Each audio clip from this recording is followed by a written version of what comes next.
May 3rd, 1886, 3:15 p.m. Depression looms over the city like a storm. Unemployment, homelessness, starvation, destitution. Workers gather at McCormick Rico Works on Blue Island Avenue to protest the creeping industrialization of the factory. They were to be replaced by machines. A horde of policemen chimed in. Viciously swinging their batons, they are greeted by a shower of stones from the strikers, which in return prompt the police to draw their revolvers and fire into the crowd. The brutal slaughter results in 2 fatalities and many wounded. A leaflet written by the editor of the Arbeiterzeitung, labor activist and prominent anarchist August Weiss circulates. To arms we call you, to arms. Be ready to strike when the time comes. You cannot be worse off than you are now. You have to face it sooner or later. Do so now before you are utterly unable to act. Ruhe. Was the publication of Ruhe meant to trigger an uprising? Haymarket, Randolph Street, between the Plains and Halstead, May 4th, 8:15 p.m. Is Parsons here? Is Parsons here? I'm over here. Sorry I'm late. I'll begin my speech shortly. 2,000 to 3,000 people have gathered on the square, though many already left as the meeting was originally scheduled for 7:30 p.m. You have for years endured the most abject humiliations. You have for years suffered the unmeasurable iniquities of wage labor. You have for years worked yourself to death. You have for years endured the pangs and want and hunger. Just yesterday, the bloodhounds shot down our comrades at McCormick. We must not give in to the compromise of the 8-hour workday. For what is it worth to reduce working hours when the revolution is on the horizon? And of that I'm certain. You feel anxiety about their individuality, about the individuality of a class that has been degraded to machines, used each day for 10 to 12 hours as appendages of the lifeless machines. About their individuality, you're anxious. About your own individuality, you're anxious. Just look at the great promise of modernity. Which freedom? At least we can be self, ourselves, the flexible self, the productive self, the schizoid self, atomic expropriation, universal fatigue, libidinal anesthesia. Oh, how much I enjoy numbing the dreariness of the day-to-day life, being your ideal commodity. Now let me caress and fondle my meticulously assembled limbs. Let me swallow your fast food, your vitamins and nutrients, your supplements, your painkillers, your prescribed antidepressants, and get this lean, collapsing body some action. The last speaker was Samuel Field. As the darkness of night approached, a stormy cloud formed over the skies of Chicago. There were apparently less than 300 people left for Field's speech. The skirmish lines have met. People have been shot. Men, women, and children have not been spared by the capitalists and minions of private capital. It has no mercy, so out you. You're called upon to defend yourselves, your lives, your future. What matters is whether you kill yourself with work to get a little relief or die on the battlefield resisting the enemy. What is the difference? Any animal, however loathsome, will resist when stepped upon. Are we less than snails or worms? I have some resistance in me. I know that you have too. You have been robbed, and you will be starved into a worse condition. As Fielden pronounces these words without any indication, the police dauntingly march onto the Haymarket Square, through the surrounding the flares of darkness like a herd of nocturnal animals. It was clear to anybody that they were up to no good. Ruhe. Was the publication of Ruhe meant to trigger an uprising? The silence was passed by a deafening bang, accompanied by a radiant blast of light, illuminating the startled figures of the crowd and, for a split second, tracing their shadows onto the cobblestone ground. Shards of falling glass particles and thick, cloying smoke filled up the air. The unsettling, suffocating smell of acid and burnt earth swiftly turns into a sweet, gritty scent, caused by the nitroglycerin mixture of the explosive. Screams of pain and agony. The crowd is in pure panic. A stampede on the Chicago moonlight. The police, once again, react by drawing their revolvers and aimlessly firing into the crowd of workers. The everlasting fire was kept up for several minutes. In the end, at least 4 civilians and 7 police officers were killed, and about 60 people have suffered severe injuries. Most of the injuries had in fact been caused by the bullets of the police and not by the bomb, which means that the police ended up unknowingly massacring their fellow officers. This incident spawned an unparalleled wave of hatred and prejudice against not only the anarchists, but towards the whole labor movement in general. The first Red Scare in American history. It did not matter who threw the bomb or if the speakers had any connection to them whatsoever. Their violent ideology and the glorification of insurgent resistance surely must have been the cause of this tragedy. This threat to the predominant order was to be smothered in the cradle. There was not a single piece of evidence which could be tied to any of the anarchists. Some of them were not even present on the night of the explosion. On top of this, the majority of the candidates, including the judge, admitted to being biased towards the defendants and the anarchist beliefs.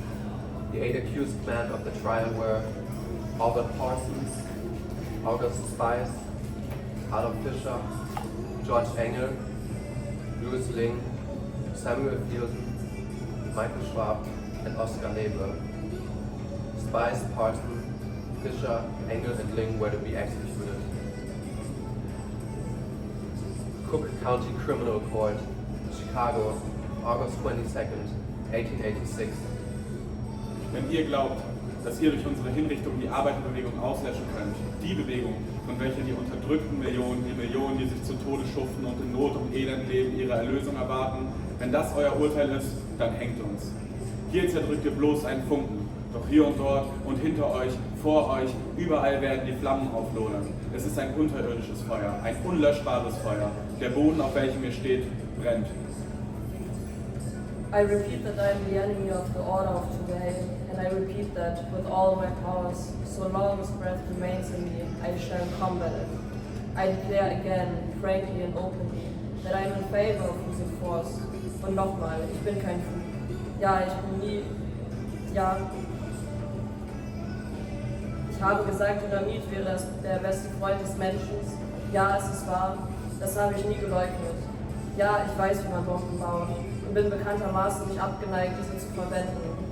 Doch was in diesem Gerichtssaal geschieht, diese Zurschaustellung, ja, diese grandiose, akribische, geprobte und einstudierte Aufführung der Repression durch den Staat, diese Affirmation des militärisch-industriellen Komplexes, in welcher wir noch nur als symbolisches Exempel, als entsubjektivierte Spielfiguren eines Spiels, welches bereits im Vorhinein als verlogen deklariert werden müsste, als Substitut für die Gesamtheit der Arbeiterinnenklasse stehen. All dies zeigt doch die Tendenz, übertrifft doch alle Verschwörungen, welche uns hier untergejubelt werden, uns zugeschrieben werden. Und all die Wörter, die ich sagte, die ich nicht sagte, die mir zugeschrieben werden. Die Wörter, die umgeschrieben werden, die umschrieben werden. Das Schreiben als bewaffneter Widerstand. If you cannonadate us, we shall dynamite you. Laughter in the courtroom. You laugh. Perhaps you think you'll throw no more bombs, but let me assure you that I die happy on the gallows, so confident that I am the hundreds and thousands to whom I have spoken will remember my words. And when you shall have hanged us, then mark my words, they will do the bomb throwing. In this hope I say to you, I despise you. I despise your order, your forced proper authority, your unquenchable thirst, your lavish laws, your tedious treachery, your seductive surveillance, your drooling discipline, your molecular materialism. Hang me for it. Struggles create the language in which a new order expresses itself. Moments of instability destabilize this order, which create reinforcement of power, which lead to struggle, which triggers moments of instability. Cook County Jail, Chicago, November 10th, 1887, 8:50 a.m. Das Gefühl war verstummt. Das Gefühl, nicht gehört zu werden, obwohl man doch spricht. Man kann die Bedeutung von Worten nicht mehr identifizieren, nur noch warten. Beim Schreiben 2 Zeilen. Man kann am Ende der 2. Zeile den Anfang der 1. nicht behalten. Das Schreiben als bewaffneter Widerstand, als semiotischer Krieg.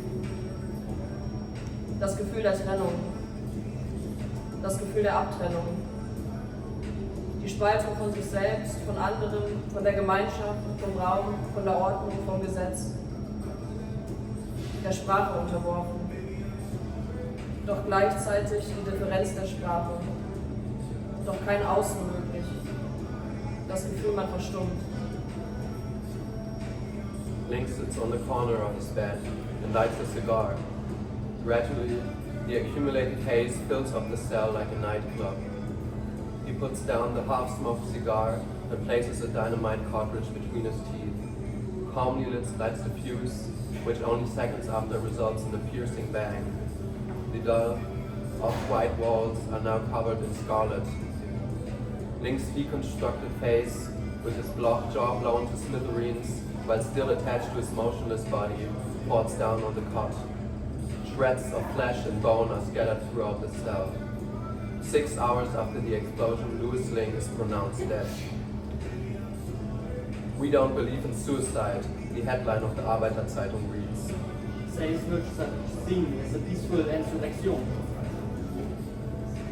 Cook County Jail, November 11, 1887, 11:30 a.m. Depression looms over the city like a storm. Roadblocks, military-level policing, public anxiety, the jail as a fortress. The 4 hooded figures stand in front of the gallows, nooses tightened around their necks.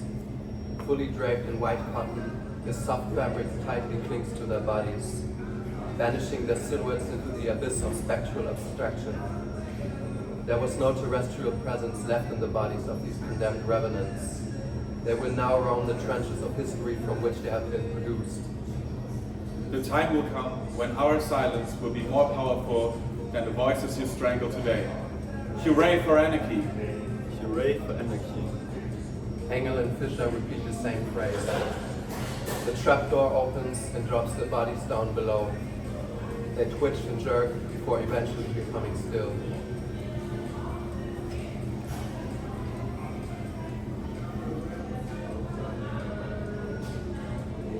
I overlook a vast field of green, vibrant summery blades of grass, deep nourished hues saturated by sunlight. The wind ruffles your bangs, exposing your forehead. You blush. The droning haze blurs my illusion into obscurity. Ce parti is the self-reflection. Distant voices of playing children reverberate through humid air and slowly distort into layers of stacked noise. If I try hard enough, I can almost feel the heat of summer on my skin. Could almost reconstruct your face. I turn my eyes towards you, hopelessly longing for your gaze, but cannot hold eye contact. If you only knew of your power over me, I fantasize. The supremacy of sweet, sweet idealization. Desperate distraction. Constant separation. Your oscillation liberates me. I govern your symptoms.